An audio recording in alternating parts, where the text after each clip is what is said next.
Abonnez-vous sur notre chaîne YouTube Kadhafi Moumoudi pour ne rien manquer.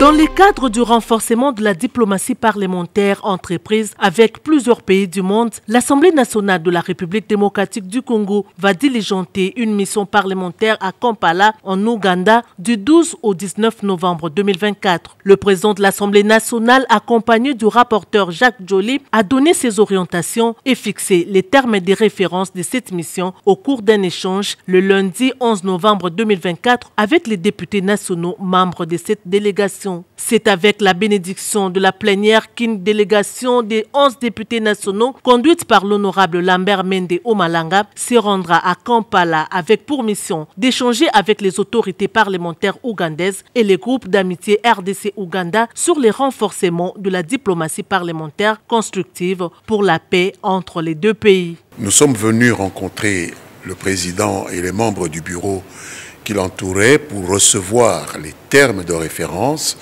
de cette mission, qui est une mission interparlementaire d'établissement d'une coordination bilatérale entre le Parlement de la République démocratique du Congo et le Parlement de l'Ouganda, pays voisin de la République démocratique du Congo, avec lequel nous lie une série d'accords, notamment la mutualisation des forces qui se déroule maintenant dans certaines provinces de l'Est contre les forces terroristes des ADF NALU qui subissent quand même quelques échecs, et nous voudrions comprendre comment améliorer cette collaboration qui s'est mise en route entre notre gouvernement et le gouvernement ougandais. Nous sommes un parlement responsable, représentatif des intérêts du peuple congolais, et nous allons au contact de nos homologues ougandais qui représentent pour leur part les intérêts du peuple ougandais. Il s'agit d'une mission qui vient en appui à la coopération bilatérale entre les exécutifs de ces deux pays, comme c'est fait actuellement avec plusieurs autres pays du monde. Cette initiative découle des échanges que le président de l'Assemblée nationale, le professeur Vital Kamerhe, a eu avec son homologue ougandaise, l'honorable Anita Among, à Accra, au Ghana, en marge de la deuxième Assemblée générale de la conférence des présidents des parlements africains. Les deux présidents des chambres se sont convenus de renforcer la coopération parlementaire entre les chambres de deux pays en appui à la coopération bilatérale traditionnelle entre leurs deux gouvernements. Abonnez-vous sur notre chaîne YouTube Kadhafi Moumoudi pour ne rien manquer. Le président de l'Assemblée nationale, le professeur Vital Kamerhe, accompagné du rapporteur Jacques Joly, a rendu une visite surprise à la commission socio-culturelle qui tenait sa troisième réunion le 11 novembre 2024 dans la salle de banquet du Palais du Peuple. C'est pendant qu'il faisait la ronde des quelques locaux récemment réhabilités par le bureau de l'Assemblée nationale que le speaker de la Chambre basse du Parlement a débarqué dans la salle de banquet à la surprise et joie de tous les membres de cette commission. Sur place, le président Vital Kamerhe a prodigué quelques conseils en les appelant à travailler dans l'harmonie. Il a par la suite donné quelques orientations sur le travail que le bureau de l'Assemblée nationale attend de cette commission, l'une des plus importantes. Il faut entretenir l'homme. Nous devons mettre le moyen pour relever les secteurs de la santé et de l'éducation. J'ai instruit les membres de l'ECOFIN pour que ces deux secteurs puissent bénéficier de beaucoup de moyens dans les budgets 2025, a déclaré le président de l'Assemblée nationale. Peu après cette visite surprise, le président de l'Assemblée nationale, le professeur Vital Kamerhe, a échangé dans son bureau avec les membres du bureau de la commission socio-culturelle conduit par l'honorable Dorothée Madia, venue lui faire part de l'organisation interne de cette commission permanente qui comptera en premier lieu 4 sous-commissions, à savoir santé, éducation, travail et la sous-commission culturelle. Au niveau de l'Assemblée nationale, il y a des commissions qui sont des organes techniques qui aident le président ou dans le bureau de l'Assemblée dans sa charge. Et la commission est composée de sous-commissions. En ce qui concerne la commission socio-culturelle, nous avons 3 sous-commissions pour l'instant, mais au regard de l'importance de cette commission qui s'occupe de tout ce qui est social du Congolais, donc il a été question qu'on puisse élargir, donc on en aura 4.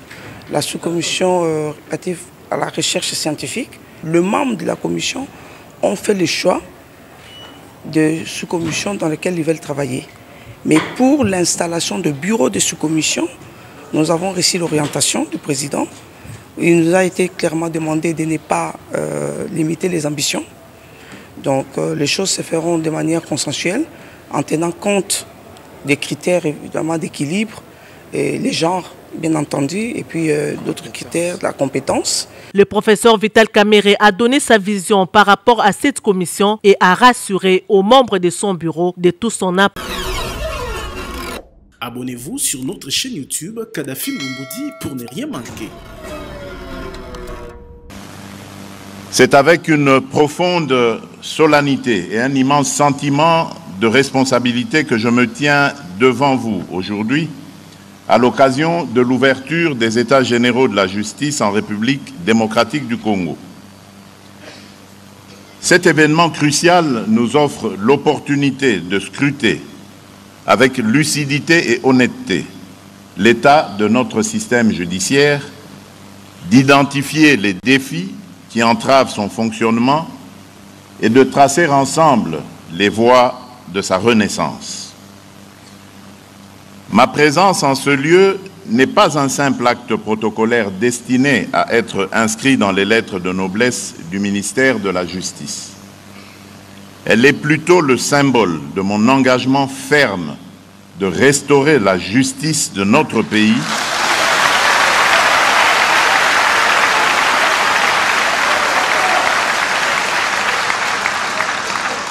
Elle est plutôt le symbole, disais-je, de mon engagement ferme de restaurer la justice de notre pays afin d'être en adéquation avec les saintes écritures qui consacrent la justice comme un vecteur d'élévation d'une nation,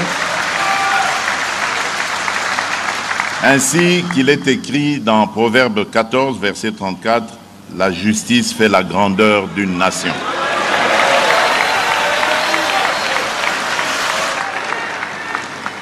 Le peuple congolais, au nom de qui, conformément à l'article 149 alinéa 3 de la Constitution, la justice est rendue, exige une justice qui porte haut les valeurs d'intégrité, d'impartialité et d'équité.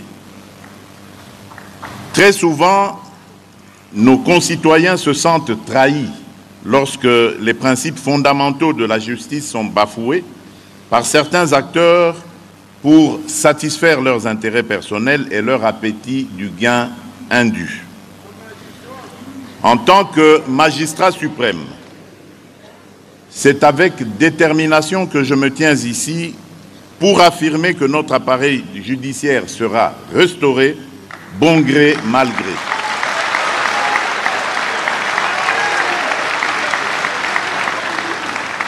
Un minimum de volonté de nous tous suffit pour que nous ayons un appareil judiciaire fort, exempt du dysfonctionnement et de divers maux qui le rongent, pour ainsi redevenir un sanctuaire où nul n'est au-dessus de la loi et où chaque citoyen, riche ou modeste, trouvera la part qui lui est due dans la distribution de la justice.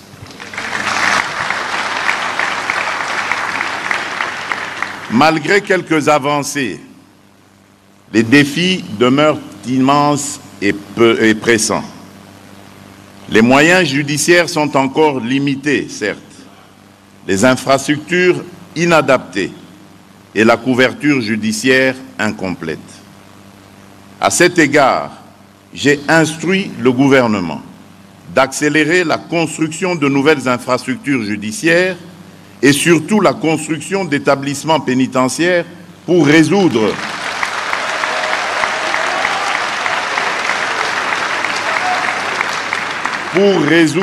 l'épineuse question de la surpopulation carcérale à laquelle nous faisons face actuellement. J'attache du prix à cette question. Mais au-delà des moyens matériels, il est des antivaleurs plusieurs fois décriées et qu'il faut à tout prix éradiquer. Il s'agit principalement de la corruption et de l'impunité. Ces antivaleurs qui minent la mission et trahissent le devoir de la justice appellent obligatoirement une thérapie de choc, comme l'a dit le ministre d'État.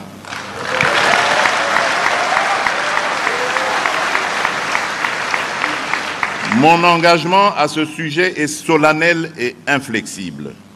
Notre justice sera purgée de ces fléaux pour que le statut du peuple congolais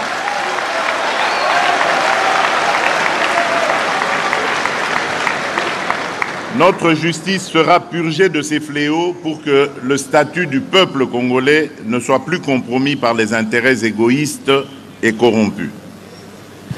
Mesdames et messieurs, face au tableau sombre dressé ci-dessus, il est temps de se ressaisir et de dresser sans complaisance un état de lieux exhaustif de la situation de notre système judiciaire afin de trouver des solutions à même d'y remédier. C'est donc l'occasion pour moi de rendre hommage à l'ensemble des membres du gouvernement et au bureau du Conseil supérieur de la magistrature pour leur collaboration dans l'organisation de ces assises. Je tiens à exprimer mes encouragements au ministre d'État, ministre de la Justice et garde des Sceaux,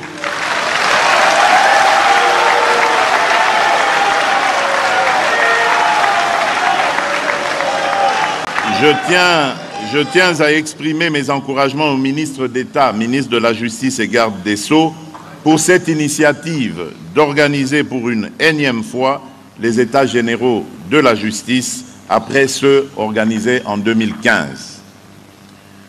Je formule le vœu que ces assises ne soient pas un rassemblement en plus, mais plutôt avec un plus, et qui se démarque par la qualité et le pragmatisme des recommandations qui en découleront.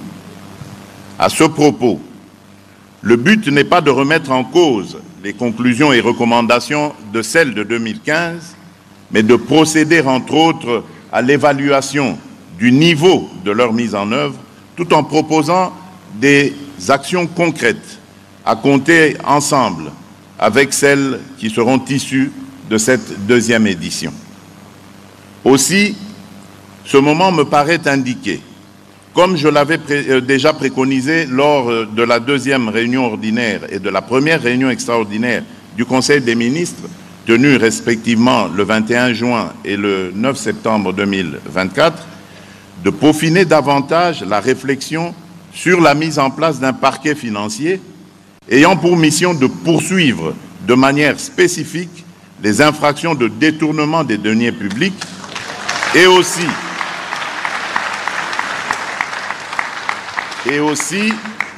sur la possibilité de créer un service national du renseignement pénitentiaire qui devrait être capable d'anticiper et de prévenir des évasions à répétition que nous connaissons et qui aura notamment pour mission de coordonner efficacement la surveillance et la sécurité au sein de nos établissements pénitentiaires.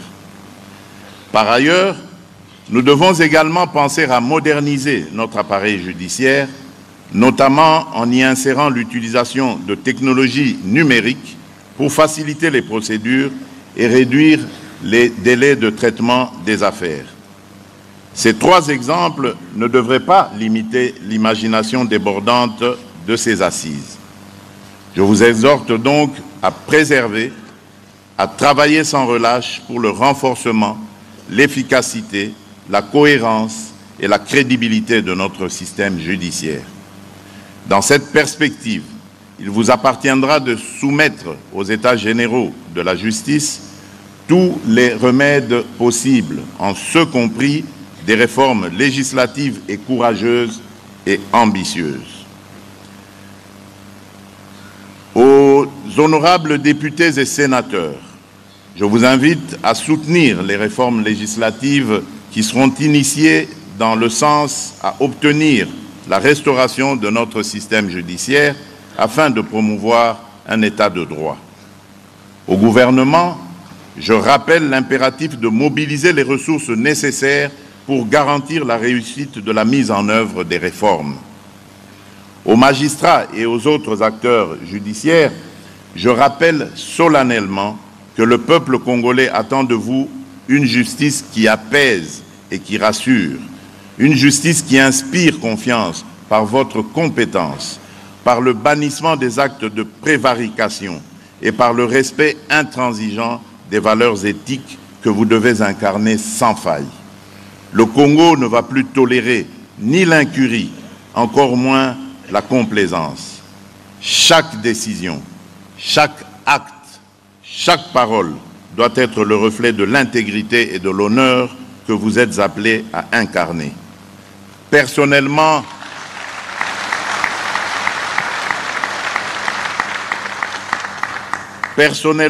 je crois en vous et que, loin d'être la risée de la société, vous pouvez encore donner le goût de ce noble métier à nos enfants pour qu'ils aspirent à devenir des magistrats et à appartenir à votre corps d'élite. La nation vous observe et sachez que tout manquement, toute défaillance, tout compromis avec la probité et la droiture sera désormais sanctionné.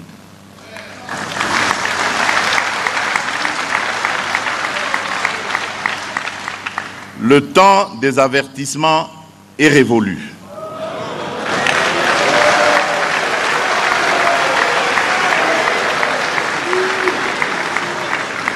C'est avec une fermeté sans concession que seront prises les mesures nécessaires pour extirper des rangs de la justice ceux qui trahiraient leur mission et par ricochet leur serment.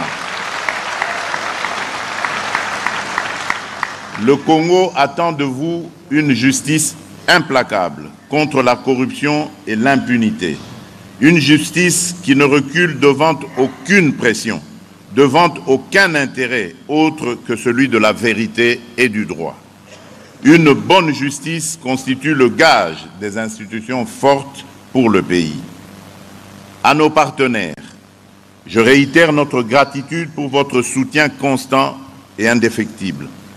À vos côtés, nous entendons renforcer cet effort fondamental pour que la justice congolaise puisse se hisser au rang des institutions les plus respectées, les plus intègres et les plus protectrices des droits et libertés fondamentaux de chaque citoyen.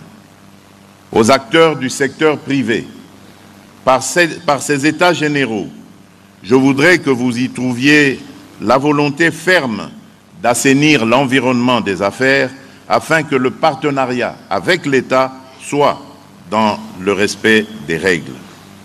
Je vous lance un appel pour une participation remarquable, afin que votre voix soit entendue de ce que vous pensez et qui peut être amélioré.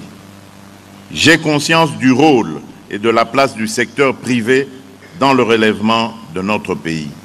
Ce que je recommande aussi est cette sincérité dans les rapports avec l'administration publique. Mesdames et messieurs, distingués invités, la tâche qui nous attend est immense. Mais l'histoire nous enseigne que seules les entreprises portées par une vision claire, une détermination sans faille et une volonté de faire survivent aux épreuves du temps. Ces états généraux doivent être le socle d'une justice digne, respectée et respectueuse des droits de chaque citoyen. Je vous exhorte donc à formuler des recommandations concrètes et applicables pour que toute réforme qui sera préconisée ne demeure pas un rêve lointain, mais devienne une réalité. En terminant mon allocution de ce jour, je nous rappelle encore ce que disent les Saintes Écritures dans Psaume 106, verset 3, je cite, «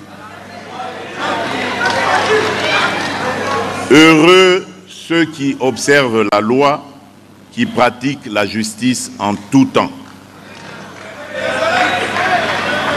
Cela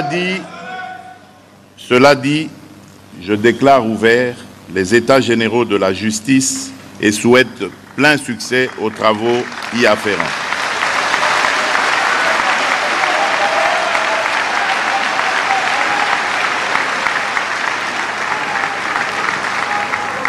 Que Dieu bénisse la République démocratique du Congo et son peuple. Je vous remercie. Abonnez-vous sur notre chaîne YouTube Kadhafi Moumoudi pour ne rien manquer.